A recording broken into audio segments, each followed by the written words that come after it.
When inviting guests to your home, there are a number of things you would do to ensure that your home was ready to receive them and that they felt welcome and enjoyed themselves. The same is true for inviting visitors to your community.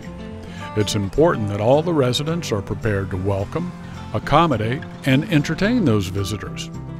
Unlike guests to your home, visitors to your community, or the leisure traveler, is not only a guest, but a paying customer as well, and should be treated accordingly. Tourism advocacy is more than a point of community pride and public education. It also means good business. Dollars come into the community and stay there. Just as your preparations for receiving guests to your home are appreciated, being prepared to receive travelers to your community is recognized and rewarded.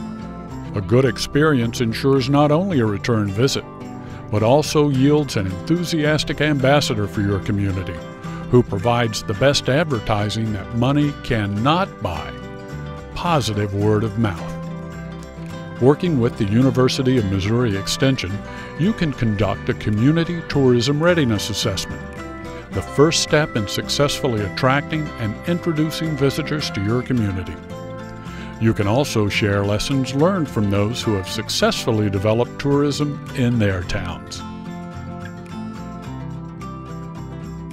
I mean, one of the things in sustainable economic development is who's going to be the beneficiaries, those from the outside or those from the inside. If you get local people engaged and involved in starting the businesses and building on the resources and capacities, then it becomes a community effort that's from the inside. It's important for small communities to use tourism as a way to hold and increase population, and it's an economic survival technique. We need places for our young people and not so young to work, someplace where they can have employment. We are not going to bring large industries to small rural communities, and so this is something that we can do with a small number of people and can grow that. Maybe they'll open up a boat shop. We're right here on the river, we could use that, or a antique store, a stained glass shop. People are coming to your town, you've got to give them something to do, something to see, you know, something to spend a little money on, something to eat. And then we've got a state rich in diverse history, rich in diverse cultures, rich in diverse heritage, and it's a real opportunity for those small towns to demonstrate what they have and attract folks from the larger communities. Because it's always here, it's easy for us to say, well, nobody would be interested in that. I don't think they have an appreciation that other people would have for their values and their lifestyle. And I think if they advertise it more, that more people would come. Another example, another community moaned about the traffic because they were the main link between the Lake of the Ozarks and Kansas City. And when we started looking at it, we said, well, here's an opportunity to get them to stop in your community and spend money. People are trying to find things that fall into this heritage tourism area that they can do in their communities. So the individuals that go for heritage tourism spend more money. That's always a nice thing to do, and are more likely to return and bring their friends with them, which is what we want. We want return customers. I guess it's history, it's a part of me, it's a part of us. Although my husband and I own the building, it will never be our building. It is a part of Chamois. Well, you get into the small rural communities, you know, not only are you looking at the history and heritage, but our natural scenery and beauty, which is also the sense of place is a part of the heritage that we have.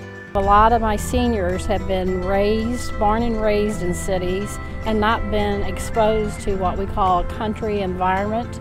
It would also cause people to realize that they're sitting on a historical gold mine, and to know it in their heart and to feel it and give them more pride also. Heritage is one of the things that can't be outsourced. It may evolve and grow, but it's always there in the community.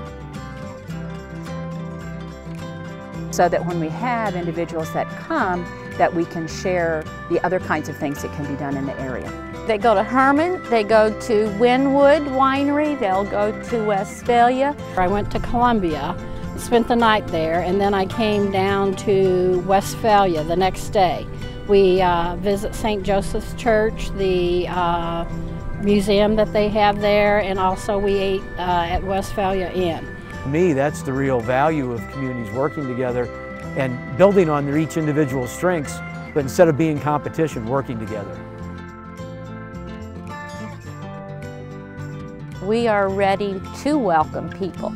I have found so much support from the town with the B&B. They love my guests when they come in because they'll tell me the next week, you had guests this week and we saw them down at the M&M grocery store, or they were at, at the eatery.